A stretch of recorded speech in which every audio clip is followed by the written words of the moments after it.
Rap ഗായകൻ വേടനെതിരെ ബലാത്സംഗ case. Kottayam സ്വദേശിനിയുടെ പരാതിയിലാണ് കേസെടുത്തത്. വിവാഹ വാഗ്ദാനം നൽകി പീഡിപ്പിച്ചു എന്നാണ് പരാതി. പരാതിക്കാരിയുടെ മൊഴി രേഖപ്പെടുത്തിയ പോലീസ് കൂടുതൽ തെളിവ് ശേഖരിക്കാനുള്ള നടപടി തുടങ്ങി. കൊച്ചിയിൽ നിന്നും ബിനിൽ ചേരുന്നു വിശദവിവരങ്ങളുമായി. Binil, good morning. വീണ്ടും വേടനെതിരെ ഒരു കേസ് കൂടി വരികയാണ്. എന്താണ് പരാതിയിൽ പറയുന്നത്? സംഭവം നടന്നു എന്ന് പറയപ്പെടുന്നത് ഏത് കാലഘട്ടത്തിലാണ്? വിശദ വിവരങ്ങൾ എന്ത്? മോത്തി, വളരെ പ്രധാനപ്പെട്ട വാർത്തയാണ് വരുന്നത്. റാപ്പർ വേടനെതിരെ റേപ്പ് കേസ് ചുമത്തിയിരിക്കുന്നു.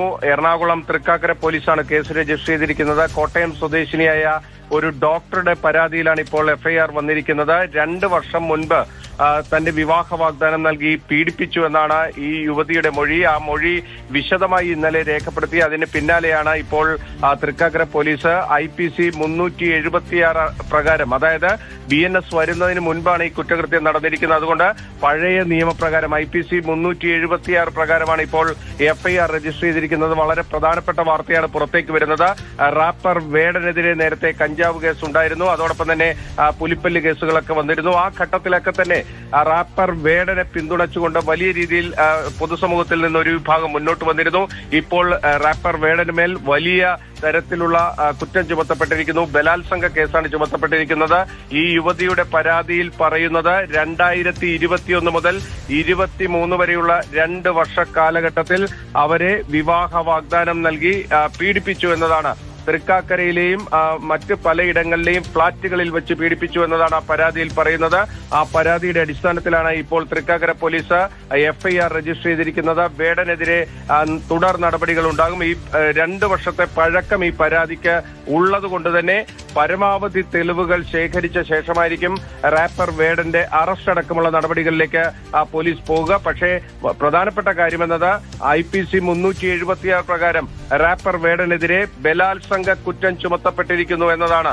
ആ പരാതിയിൽ പറയുന്നത് തന്നെ വിവാഹ വാഗ്ദാനം നൽകി പലതവണയായി ഇയാൾ ലൈംഗികമായി ചൂഷണം ചെയ്തു എന്നാണ് ഈ യുവതിയുടെ മൊഴി. കോട്ടയം സ്വദേശിനിയായ ഒരു ഡോക്ടറാണ് പോലീസിൽ പരാതി നൽകിയത്. ഇന്നലെ അവർ തൃക്കാക്കര പോലീസ് സ്റ്റേഷനിൽ ശേഷം കാലിക്കറ്റ് സർവകലാശാലയുടെ പഠന പദ്ധതിയിൽ നിന്ന് പോലും ഒഴിവാക്കേണ്ട ഒരു അവസ്ഥ ഉണ്ടായിരുന്നു. അതിൽ ഉൾപ്പെടുത്തിയത് തന്നെ വലിയ വിവാദങ്ങളും ചർച്ചകളുമായിരുന്നു.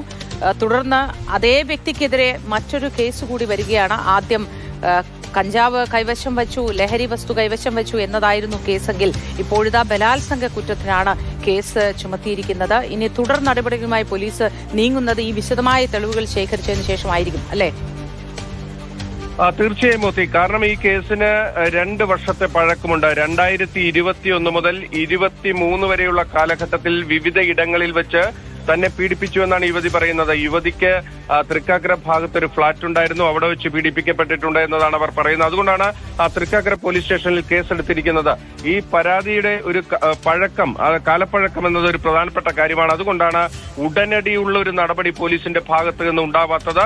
പരമാവധി തെളിവുകൾ ശേഖരിച്ച ശേഷമായിരിക്കും തുടർ നടപടികളിലേക്ക് പോവുക. അതാണ് അറസ്റ്റ് അടക്കമുള്ള നടപടികൾ വൈകുന്നതിനുള്ള ഒരു പ്രധാനപ്പെട്ട കാരണമായി നമ്മൾ മനസ്സിലാക്കേണ്ടത്. അല്ലാത്ത പക്ഷം ഇത്തരത്തിലൊരു വളരെ ഗൗരവപ്പെട്ട ഒരു പരാതി വന്നു കഴിഞ്ഞാൽ പോലീസ് തുടർ നടപടികൾ വേഗത്തിലാക്കാനുള്ള സാധ്യതയുണ്ടായിരുന്നു. പക്ഷേ ഈ കേസിനെ സംബന്ധിച്ചിടത്തോളം കൂടുതൽ തെളിവുകൾ പോലീസിന് ശേഖരിക്കേണ്ടതുണ്ട്. അതോടൊപ്പം തന്നെ ഈ കുട്ടിയുടെ രഹസ്യ മൊഴിയടക്കം രേഖപ്പെടുത്തേണ്ടതുണ്ട്. ഇന്നലെ അവർ രാത്രി വൈകിയാണ് തൃക്കാക്കര പോലീസ് സ്റ്റേഷനിലെത്തി വിശദമായ മൊഴി നൽകിയിരിക്കുന്നത്. ആ മൊഴിയുടെ അടിസ്ഥാനത്തിൽ എഫ്ഐആർ ആണ് ഇപ്പോൾ രജിസ്റ്റർ ചെയ്തിരിക്കുന്നത്. ഇനി ആ പരാതിക്കാരിയുടെ മജിസ്ട്രേറ്റിന് മുൻപിലുള്ള രഹസ്യമൊഴി പോലീസ് രേഖപ്പെടുത്തും. അതിനുശേഷമായിരിക്കും കൂടുതൽ തെളിവുകൾ ശേഖരിക്കുക. കാരണം ഇവരുടെ താമസ സ്ഥലത്ത് തെളിവുകൾ ശേഖരിക്കാനുണ്ട്. ഏത് കേസായിരിക്കും നിലനിൽക്കുക? അതായത് ബലാത്സംഗം എന്നാൽ ഉഭയസമ്മതം കൂടാതെ ഒരാളെ ലൈംഗികമായി അതിക്രമിച്ച് കീഴ്പ്പെടുത്തുക എന്ന ഒരു കേസ്, ഒരു നിയമം വശം ഇതിനുണ്ട്. മറ്റൊന്ന് ചതിക്കുക, വിവാഹ വാഗ്ദാനം നൽകി പറഞ്ഞു പറ്റിക്കുക, ചതിക്കുക എന്ന്. ഇതിൽ ഏത് കേസായിരിക്കും നിലനിൽക്കുക? കാരണം 2 വർഷത്തോളം ഇത്തരത്തിൽ ഒരു ശാരീരികമായി ഉപദ്രവിച്ചു എന്ന് പറയുന്നു എങ്കിൽ അത് ഏത് തരത്തിലുള്ളൊരു പീഡനമായിട്ടായിരിക്കും കണക്കാക്കുക? നിയമസാധുത എന്തായിരിക്കും? മോത്തി, ഇതിന്റെ നിയമസാധുതയടക്കം പരിശോധിക്കപ്പെടേണ്ടത് കോടതിയാണ്. പക്ഷേ ഇതിലൊരു കാര്യം എടുത്തു പറയാം. വിവാഹ വാഗ്ദാനം നൽകിയുള്ള പീഡനം, അതൊരു ബലാത്സംഗം തന്നെയാണ്. പക്ഷെ അതൊരു വിവാഹ വാഗ്ദാനം നൽകിയുള്ള പീഡനം തന്നെയാണോ അല്ലയോ എന്നൊക്കെയുള്ള കാര്യങ്ങൾ പിന്നീട് നിയമപരമായി പരിശോധിക്കേണ്ടത് ബന്ധപ്പെട്ട നീതിന്യായ കോടതികൾ തന്നെയാണ്. സ്വാഭാവികമായും റാപ്പർ വേടൻ ഇതിനെ കോടതിയിൽ ചോദ്യം ചെയ്യുമെന്ന കാര്യം തീർച്ചയാണ്. അപ്പോഴായിരിക്കും അക്കാര്യത്തിൽ കോടതിയുടെ ഇതിന്റെ കൂടുതൽ തെളിവുകൾ പുറത്തേക്ക് വരുമ്പോൾ മാത്രമേ ഇതിന്റെ വസ്തുതകളിലേക്ക് നിയമപരമായ വസ്തുതകളിലേക്ക് നമുക്ക് പോകാൻ കഴിയൂ. പക്ഷേ ഇപ്പോൾ വളരെ ഗൗരവപ്പെട്ട ഒരു കേസാണ് റാപ്പർ വേടനെതിരെ വന്നിരിക്കുന്നത്. കാരണം റാപ്പർ വേടൻ ഇന്നൊരു കേരളത്തിലെ ഒരു താരമാണ്. റാപ്പർ വേടനെ പിന്തുണച്ചുകൊണ്ട് ഒരു വലിയ സമൂഹം ഇന്ന് രംഗത്തുണ്ട്. ആ സമയത്തു കൂടിയാണ് വേടനെതിരെ ഇത്തരത്തിൽ വളരെ ഗൗരവപ്പെട്ട ഒരു ആരോപണവുമായി ഒരു യുവതി രംഗത്ത് വരുന്നത്. അവരെ വിവാഹ വാഗ്ദാനം നൽകി വർഷങ്ങളോളം പീഡിപ്പിച്ചു എന്നതാണ് അവരുടെ പരാതി. 2021 മുതൽ 23 വരെ എന്നത് ഒരു വലിയ കാലയളവാണ്. ആ കാലയളവിൽ അവർ പീഡനത്തിനിരയായി എന്നത് അവർ പോലീസിന് മുൻപാകെ വന്ന് തുറന്നു പറയുകയാണ്. പോലീസിനെ സംബന്ധിച്ചിടത്തോളം അത്തരം ഒരു മൊഴി ലഭിച്ചു കഴിഞ്ഞാൽ ശക്തമായ നിയമ നടപടികളിലേക്ക് പോകുക എന്നതാണ് ഏറ്റവും പ്രധാനപ്പെട്ടത്. ആ നടപടികളിലേക്കാണ് ഇപ്പോൾ പോലീസ് പോയിരിക്കുന്നത്. ഇനി അതിന്റെ തുടർ നടപടികൾ എന്ന് പറയുന്നത് അതുമായി ബന്ധപ്പെട്ട കൂടുതൽ തെളിവുകൾ ശേഖരിക്കുക എന്നതാണ്.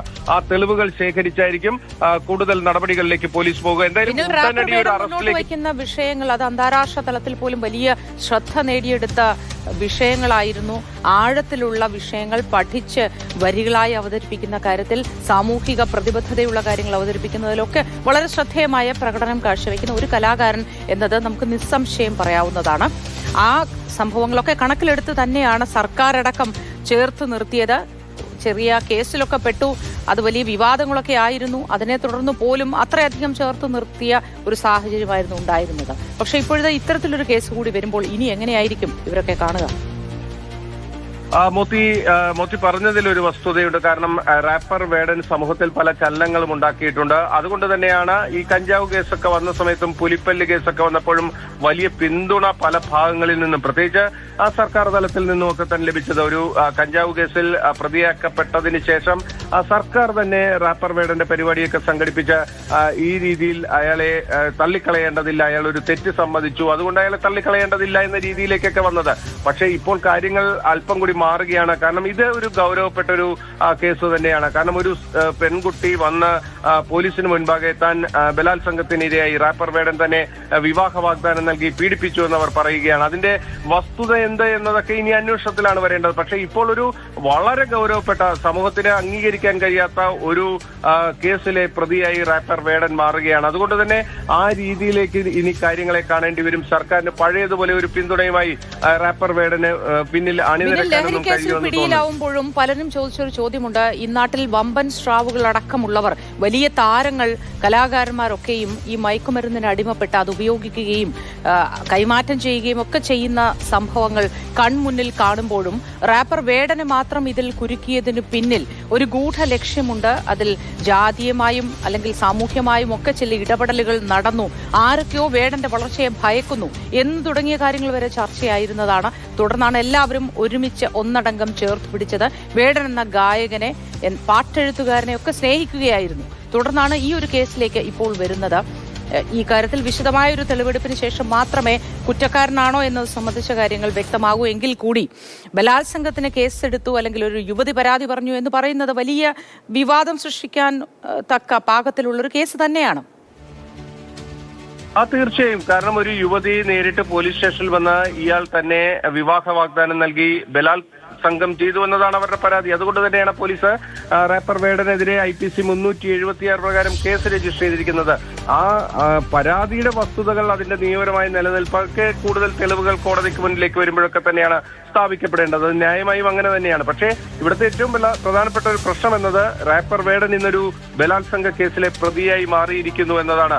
ഈ പെൺകുട്ടി പറയുന്നത് പ്രഥമ ദൃഷ്ട്യാ പോലീസ് വിശ്വസിച്ചുകൊണ്ടാണ് FIR-ലേക്ക് പോയിരിക്കുന്നത്. കാരണം FIR എന്ന് പറയുന്നത് ആദ്യം ലഭിക്കുന്ന വിവരത്തിന്റെ അടിസ്ഥാനത്തിലുള്ള ഒരു രേഖ മാത്രമാണ്. ആ രേഖയിൽ തുടർന്നുള്ള അന്വേഷണങ്ങൾ ഉണ്ടാകും. സ്വാഭാവികമായും റാപ്പർ വേടന്റെ കാര്യത്തിൽ ഈ പരാതി വൈകിയത് കൊണ്ട് തന്നെ കൂടുതൽ തെളിവ് ശേഖരണത്തിലേക്ക് പോകും. അതല്ലാത്ത പക്ഷം ഒരു സമീപ ദിവസങ്ങളിലൊക്കെ നടന്ന ഒരു സംഭവമാണ് എങ്കിൽ സ്വാഭാവികമായും ഇപ്പോൾ ഈ FIR-ന് പിന്നാലെ റാപ്പർ വേടന്റെ അറസ്റ്റ് അടക്കമുള്ള നടപടികളിലേക്ക് പോലീസ് പോകുമായിരുന്നു. ഇപ്പോൾ ഈ ഒരു കാലതാമസം ഉണ്ടായതുകൊണ്ട് മാത്രമാണ് പോലീസ് അക്കാര്യത്തിൽ കൂടുതൽ തെളിവുകൾ ശേഖരിക്കുക എന്ന രീതിയിലേക്ക് പോയിരിക്കുന്നത്. അതോടൊപ്പം തന്നെ ഈ പെൺകുട്ടിയുടെ രഹസ്യമൊഴി പോലീസിന് രേഖപ്പെടുത്തേണ്ടതുണ്ട്. ആ നടപടികളിലേക്ക് പോകും. പക്ഷേ ഏറ്റവും പ്രധാനപ്പെട്ട കാര്യം എന്നത് ഈ കേരളത്തിൽ ഇന്ന് വലിയ താരമായി മാറിയിരിക്കുന്ന റാപ്പർ വേടൻ ഇന്നൊരു ബലാത്സംഗ കേസിൽ പ്രതിയായിരിക്കുന്നു.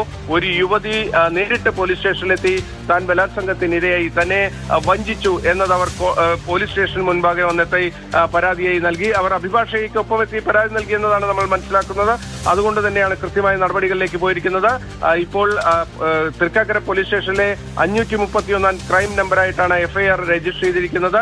IPC 376 ബലാത്സംഗ കുറ്റമാണ് റാപ്പർ വേടനെതിരെ ചുമത്തിയിരിക്കുന്നത്. ചെറിയ കുട്ടികളടക്കം ഒരുപാട് മാതൃകയാക്കിയ ഒരു ഗായകനാണ്. ഒരുപാട് ആരാധകർ കുട്ടികൾ തന്നെ ഒരുപാടുണ്ട്. അതുകൊണ്ട് ആദ്യത്തെ സംഭവത്തിൽ ചെറിയ അളവിൽ മാത്രമാണ് ലഹരി കൈവശം വച്ചത് എന്നതൊക്കെ ചർച്ചയാവുമ്പോഴും പിന്നീട് കേസിൽ നിന്ന് പുറത്തു വന്നപ്പോഴും ഒക്കെ വേടൻ പരസ്യമായ മാപ്പ് പറഞ്ഞിരുന്നു. കുട്ടികൾ ഈ ചേട്ടനെ കണ്ടു പഠിക്കരുത്, ചേട്ടന്റെ ഭാഗത്തു നിന്ന് ചില തെറ്റുകളൊക്കെ വന്നിട്ടുണ്ട് തുടങ്ങിയ കാര്യങ്ങളൊക്കെ പറഞ്ഞിരുന്നു. ഇനി ഇത്തരത്തിലൊരു കേസ് കൂടി വരുമ്പോൾ അതിനെയും അഭിമുഖീകരിക്കേണ്ട ബാധ്യത വേടനിലേക്ക് വരികയാണ്. സ്വാഭാവികമായും വേടൻ തന്നെ ഇത് അഭിമുഖീകരിക്കേണ്ടി വരും. കാരണം വേടനെ സംബന്ധിച്ചിടത്തോളം നേരത്തെ മോദി സൂചിപ്പിച്ചതുപോലെ പല കേസുകൾ വന്നപ്പോഴുള്ള വേടന്റെ പ്രതികരണങ്ങളൊക്കെയാണ്. ഈ പ്രതികരണങ്ങളൊക്കെ തന്നെയാണ് റാപ്പർ വേടന് സമൂഹത്തിൽ പല ചലനങ്ങൾ ഉണ്ടാക്കാനും പിന്തുണകൾ ഉണ്ടാക്കാനും ഒക്കെ തന്നെ കഴിഞ്ഞിരിക്കുന്നത്. പക്ഷേ പഴയതുപോലെ റാപ്പർ വേടനെ ഇനി പിന്തുണയ്ക്കാൻ പലർക്കും ബുദ്ധിമുട്ടുണ്ടാകും. കാരണം ഇതുപോലൊരു കേസിൽ പ്രതിയാകുക എന്ന് പറയുമ്പോൾ മറ്റ് പലരും പല സിനിമാ താരങ്ങൾ അടക്കമുള്ളവർക്ക് ഇത്തരത്തിൽ ബലാത്സംഗ കേസുകളിലൊക്കെ പ്രതിയായപ്പോൾ പൊതുസമൂഹം അവരെ എങ്ങനെയാണ് കണ്ടത് എന്നത് നമുക്കറിയാവുന്ന ഒരു കാര്യമാണ്. കഞ്ചാവ് കേസിനെ ന്യായീകരിക്കാൻ ഒരുപാട് പേർ രംഗത്ത് വന്നിരുന്നു. സർക്കാർ അടക്കം അക്കാര്യത്തിൽ ചില ഇളവുകൾ ഒക്കെ തന്നെ നൽകിയിരുന്നു. കാരണം സ്വാഭാവികമായും ഇത്തരത്തിലൊരു ലഹരി കേസിൽ പ്രതിയായ ഒരാളെ സർക്കാർ പരിപാടിയിലേക്ക് പങ്കെടുപ്പിക്കുന്നത് വിമർശന വിധേയമായിട്ടുള്ള ഒരു കാര്യം തന്നെയായിരുന്നു. അന്ന് സർക്കാർ പറഞ്ഞത് ആ തെറ്റ് തിരിച്ചറിഞ്ഞ് റാപ്പർ വേടന് തിരുത്താൻ തയ്യാറായി എന്നതാണ്. ഒരാൾ നന്നായി വരാൻ തയ്യാറായാൽ അയാളെ പിന്തുണയ്ക്കേണ്ടേ എന്ന ചോദ്യമാണ് സർക്കാർ തലത്തിൽ നിന്ന് അടക്കം ഉയർന്നത്. കാര്യത്തിലും അതാണ് സംഭവിച്ചത്. മാപ്പ് പറയുകയും നന്നാവാനുള്ള തീരുമാനമെടുക്കുകയും ചെയ്തപ്പോൾ പരാതി നൽകിയ വിൻസി പോലും ഒപ്പം നിൽക്കുകയും പിന്തുണയ്ക്കുകയും ചെയ്ത കാഴ്ച നമ്മൾ കണ്ടതാണ്. മനുഷ്യൻ അങ്ങനെയാണ്. വേടന്റെ കാര്യത്തിലും അത് തന്നെയാണ് ഉണ്ടായത്. അപ്പോഴും കറുത്തവനായതുകൊണ്ട് ആക്രമിച്ചു, അല്ലെങ്കിൽ ഈ ജാതി നോക്കി ആക്രമിച്ചു എന്നൊക്കെ പറയുന്ന ഒരു വിഭാഗം അവിടെ ഉള്ളപ്പോഴും എല്ലാവരും ചേർത്ത് പിടിക്കുകയായിരുന്നു ചെയ്തത്. ഒരാൾ പോലും തെറ്റു പറയാതെ വേടനെ ചേർത്ത് പിടിച്ചു. കുഞ്ഞുങ്ങൾക്ക് പോലും വലിയ മാതൃകയാവുന്ന കലാകാരന്മാരിൽ ഒരാൾ എന്ന നിലയിലൊക്കെ ആ ഒരു പരിഗണന വേടന് നൽകിയിരുന്നു. ഇനി ബലാത്സംഗ കേസ് പുറത്തു വരുന്ന സമയത്ത് ഇത് വളരെ സങ്കീർണമായൊരു കേസാണ് എന്ന് നമുക്ക് ഈ പ്രഥമ ദൃഷ്ട്യാ തന്നെ മനസ്സിലാവുന്ന ഒന്നാണ്. ഇനി ഇതിന്റെ പോക്ക് എങ്ങനെയായിരിക്കുമെന്നത് കണ്ടു തന്നെ അറിയേണ്ടി വരും, അല്ലെ ബിനിൽ? സ്വാഭാവികമായും മോത്തി ഇതിന്റെ തുടർ പരിശോധനകളിലേക്ക് പോലീസ് കടക്കുമ്പോൾ അവർക്ക് ശേഖരിക്കാൻ കഴിയുന്ന തെളിവുകൾ അതിന്റെയൊക്കെ അടിസ്ഥാനത്തിലായിരിക്കും ഈ കേസിന്റെ ഭാവി ഉണ്ടാകുക. എന്തായാലും ഇത്തരത്തിലൊരു പരാതി പോലീസിന് ലഭിച്ചു. ഇന്നലെ വൈകിട്ടാണ് ആ മൊഴി ലഭിച്ചത്. ആ മൊഴി വിശദമായി രേഖപ്പെടുത്തിയ ശേഷമാണ് റാപ്പർ വേടനെതിരെ ബലാത്സംഗ കുറ്റം തൃക്കാക്കര പോലീസ് ചുമത്തിയിരിക്കുന്നത്. ഇനി തുടർ പരിശോധനകളാണ് ഈ കേസിൽ ഏറ്റവും നിർണായകമായിട്ടുള്ളത്. ഈ പെൺകുട്ടിക്ക് എന്തൊക്കെ വിവരങ്ങളാണ്, എന്തൊക്കെ തെളിവുകളാണ് വേടനെതിരെ നൽകാൻ കഴിയുന്നത്? വേടൻ നിർണായകമായ ഒരു കാര്യമാണ് അത്. പെൺകുട്ടിക്ക് എന്തൊക്കെ കാര്യങ്ങളാണ് പറയാനുള്ളത്, ഏതൊക്കെ സാഹചര്യത്തിലാണ് ഇത് സംഭവിച്ചിട്ടുള്ളത്, പീഡിപ്പിച്ചത്, പറഞ്ഞു പറ്റിച്ചത്, വഞ്ചിച്ചത് തുടങ്ങി പല കാര്യങ്ങൾ, അത് തെളിവുകളടക്കം പോലീസിന് ശേഖരിക്കേണ്ടതുണ്ട്. റാപ്പർ ആയ വേടനെതിരെയാണ് ഇപ്പോൾ ബലാത്സംഗ കേസ് വന്നിരിക്കുന്നത്. കോട്ടയം സ്വദേശിനിയുടെ പരാതിയിലാണ്, ഡോക്ടറായ കോട്ടയം സ്വദേശിനിയുടെ പരാതിയിലാണ് കേസെടുത്തിരിക്കുന്നത്.